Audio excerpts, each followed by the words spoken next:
Olá, povo de Deus, sábado da segunda semana do Advento, 12/12 de 2020. Nossa Senhora de Guadalupe, padroeira da América Latina. A nossa reflexão de hoje é a partir de Gálatas 4, de 4 a 7 e Lucas 1, de 39 a 47. Nossos irmãos luteranos têm umas palavras bastante esclarecedoras sobre o nosso trechinho de hoje de Gálatas.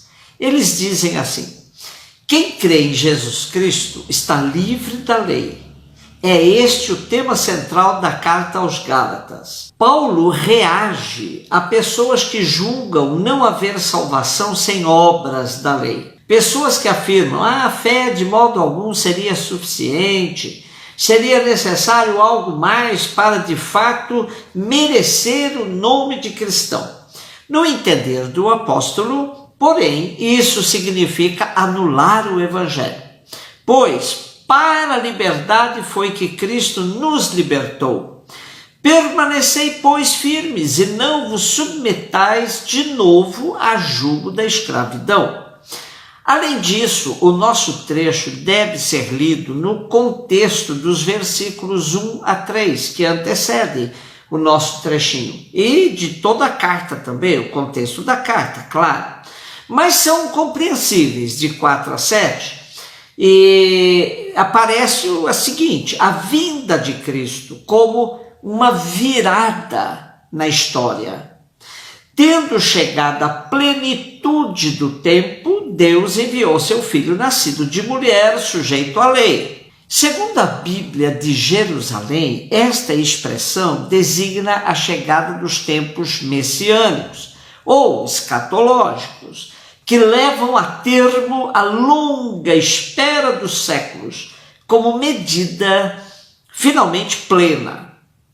Desde então, nossa história está dividida em antes e depois de Cristo, o que corresponde também ao antes e depois de alcançarmos a nossa fé. Com esta carta, o apóstolo ressalta que Cristo liberta, dando-nos a dignidade de filhos de Deus. Reside aí o propósito de sua missão. Deus, ao enviar seu Filho, demonstra interesse total pela sua criatura. Não quer que sucumba. Mostra que ama as pessoas, quer libertá-las de suas prisões e fazer com que clamem Abba, Pai. Nesse tempo que estamos vivendo, do Advento, somos chamados a perceber que o Natal coloca novos padrões, representa a maior valorização do ser humano que é possível imaginar. Pessoas não são material humano descartável, não são lixo que se joga fora, não são coisas a serem usadas, abusadas. São filhos de Deus. Desde o Natal, também a mais miserável das criaturas está revestida da dignidade de alguém por quem Deus mandou seu Filho. Quão longe está o nosso mundo, a nossa sociedade, de celebrar o autêntico Natal. Quanto cinismo, quanta brutalidade, quanta ação desumana se instalou entre nós, zombando do amor de Deus. Podemos até questionar o nosso direito de festejar o Natal. Bom, graças a Deus, porém, que Natal independe de homens e mulheres, independe inclusive de nossa fé, se cremos ou não. A criança em Belém é uma realidade que se impõe. Lucas 1, de 39 a 47. O nosso texto de hoje, denominado de visitação, é claro que precisa ser lido no contexto de toda a narrativa da infância de Jesus. Mas recriemos o trecho de hoje. Depois de ter recebido a visita do anjo e ter aceito o projeto de Deus a seu respeito, Maria se levantou e foi às pressas às montanhas, a uma cidade de Judá. O que a moveu para essa corrida foi o saber que Isabel, sua parenta, segundo Lucas, estava grávida e no 6º mês. e seguramente precisava de ajuda. Portanto, sua primeira atitude, depois de saber que seria a mãe do Messias, do Salvador, foi colocar-se a serviço. E chegando, entrou em casa de Zacarias e saudou Isabel. Esse encontro de duas grávidas provocou o outro encontro do precursor e do Messias, as duas crianças ainda nos ventres de suas mães. O precursor sente a presença daquele do qual mais tarde ele dirá: eis o Cordeiro de Deus. E como fruto desse encontro, sob a ação do Espírito Santo, Isabel exclama: bendita és tu entre as mulheres, bendito é o fruto do teu ventre. De onde me vem a honra de vir a mim, a mãe de meu Senhor? Pois assim que a voz da tua saudação chegou aos meus ouvidos, a criança estremeceu de alegria no meu seio. Bem-aventurada és tu que creste, pois se hão de cumprir as coisas que da parte do Senhor te foram ditas.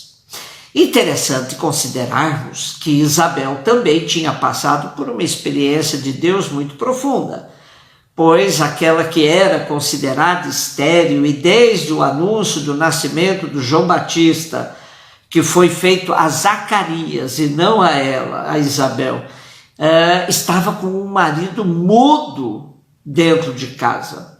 A circunstância dos nascimentos de João Batista e de Jesus são sinais profundos do amor de Deus pela humanidade.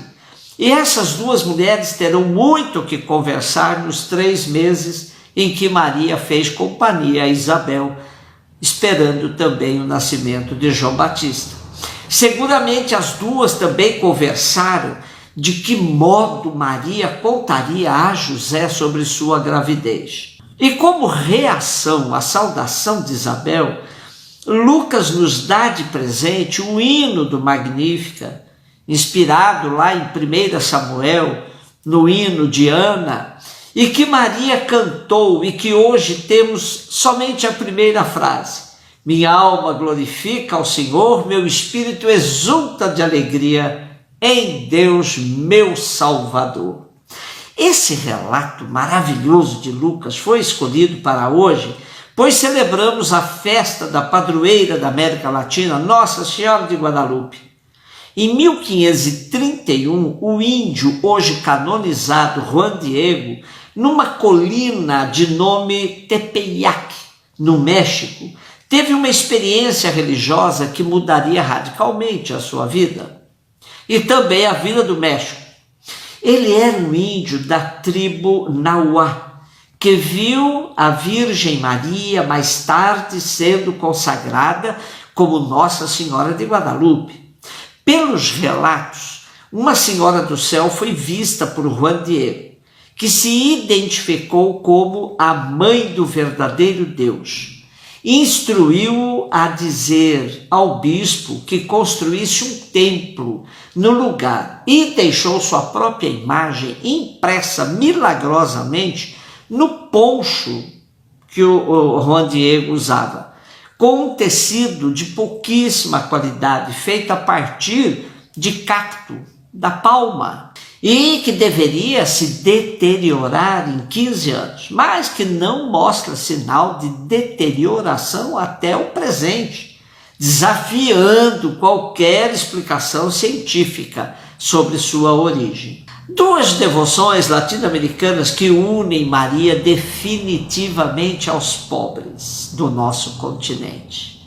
Aparecida, a Virgem Negra, pescada no Rio Paraíba, no interior de São Paulo, em plena época de escravidão, em 1717, e Guadalupe, a Virgem Mestiça, vista por um índio em 1531, em tempos de forte colonização espanhola em terras mexicanas. Bom, eu gostaria de deixar aqui no final um questionamento sobre a devoção mariana, para que possamos refletir até que ponto tal devoção penetra realmente a alma do nosso povo católico. Uma coisa que me inquieta: por que será que uma devoção tão forte, tão bonita em muitos irmãos e irmãs não resiste ao apelo de outras denominações religiosas e que os levam a passar do amor a Maria ao repúdio, primeiro da sua imagem e muitas vezes até da pessoa de Maria? Do dia para a noite eu vejo católicos migrando para outras igrejas e se esquecendo do seu antigo amor por Maria. É um bom questionamento. Que Nossa Senhora de Guadalupe nos ajude a descobrir caminhos novos de evangelização, onde Maria seja sempre um caminho luminoso para chegarmos a Jesus. Um beijo no seu coração.